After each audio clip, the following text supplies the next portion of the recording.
Hello people.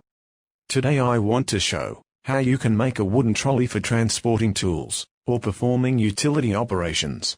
You can also download the plans for this trolley for free on my Patreon profile. Link is in description. So let's start from the legs. I glued 5 cm square beams together to get 10 cm boards. But you can immediately take the board you need and not glue. It is important that the legs are the same length. With this marking method, the geometry of the boards is very important.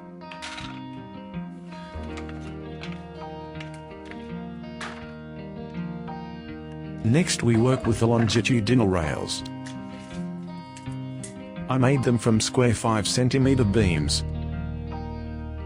I wanted the trolley to be collapsible, so I did not glue large parts together in this project. All large parts were fastened using thick self-tapping screws. In order for the rails to fit more securely to the legs, you need to make a groove in the rails to a depth of 10–15 millimeters.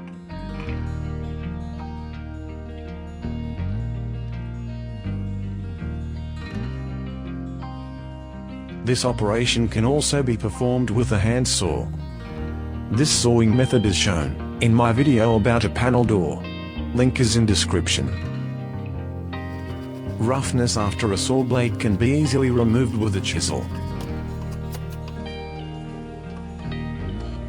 After cutting out all the grooves, I connected legs and rails with clamps, and drilled 2 through holes for self-tapping screws at each junction.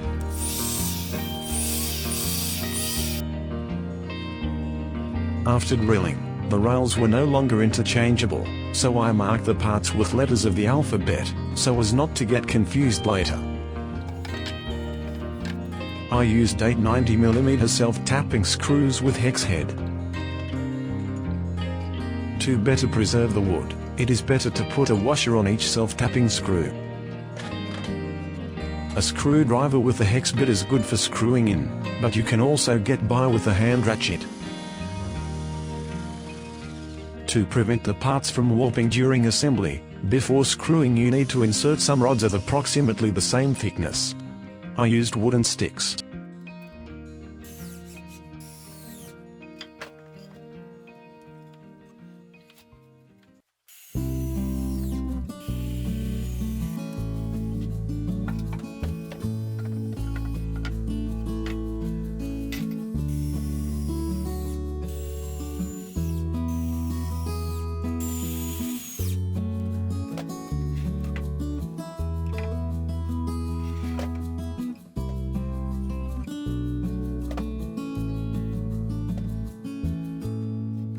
Next we work with the transverse rails. The scraps of board from the previous video came in handy. A review of a plane for a curved cut is on my channel. Link is in description. I made the transverse rails from scraps of boards, but you can also take square 5 cm beam. I fastened 2 pairs of legs and transverse rails with clamps, and also drilled 2 holes at the junction points. Here you need to be careful not to bump into the previous screws.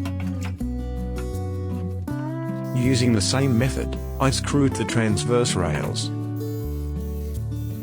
After assembling the main frame, I turned the trolley over to attach the wheels. It is better to take swivel wheels, so that the trolley is more mobile. I used spherical wheels, but flat wheels will work too. If you will be moving on a very uneven surface, it is better to take larger wheels. For the tabletop, you can take a piece of plywood or MDF. I used a piece of 16mm chipboard, left over from an old project. To avoid bumping into the corners of the tabletop, it is better to cut and round them in advance.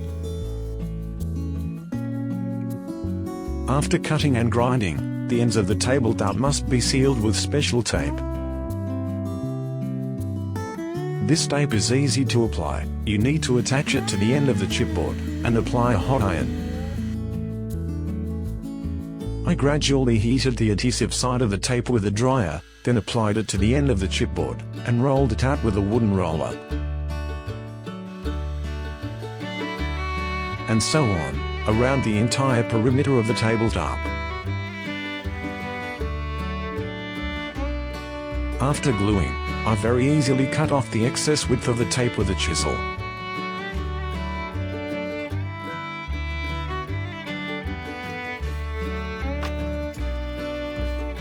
To attach the tabletop to the mainframe, I used metal corners and short screws. At this stage it is important not to drill all the way through the tabletop, so be careful about the length of the drill bit.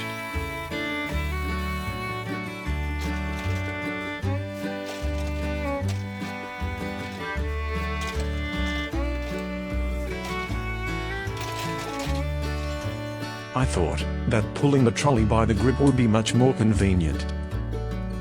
The handle consists of two short parts, shoulders, connected together by a long crossbar. To make shoulders, I took a piece of square 5 cm beam, and sawed it in half lengthwise. So I got two identical shortboards. I wanted the grip to be higher than the tabletop, so I didn't have to lean too low on the trolley. However, sometimes it may be necessary for the grip to be lower than the tabletop, to accommodate wide sheets of plywood or MDF for example. Therefore, I decided to make a special design, so that if necessary it could be moved to the desired height.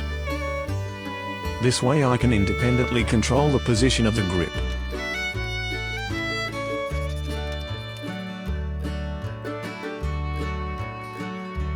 After sanding and planing, I drilled one wide hole in the shoulders. I inserted a long cylindrical rod of wood into these holes.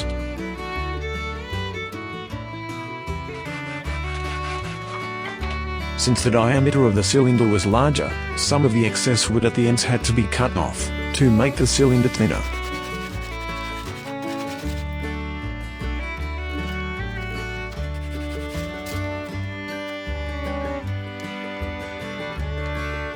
After landing in the holes of the shoulders, I wedged the ends of the cylinder for a tighter fit.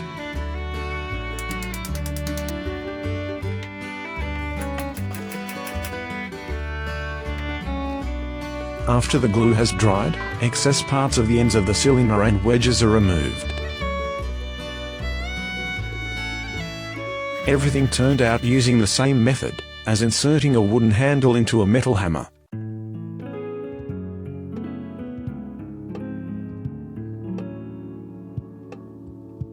Next, at the second ends of the shoulders, I drilled one hole. I drilled the same holes in the front legs of the trolley.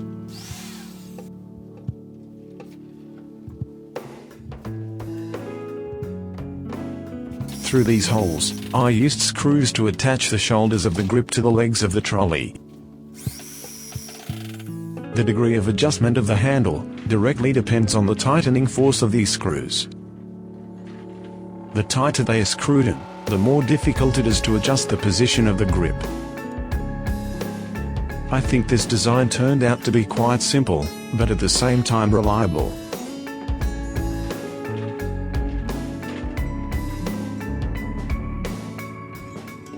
Bottom shelf.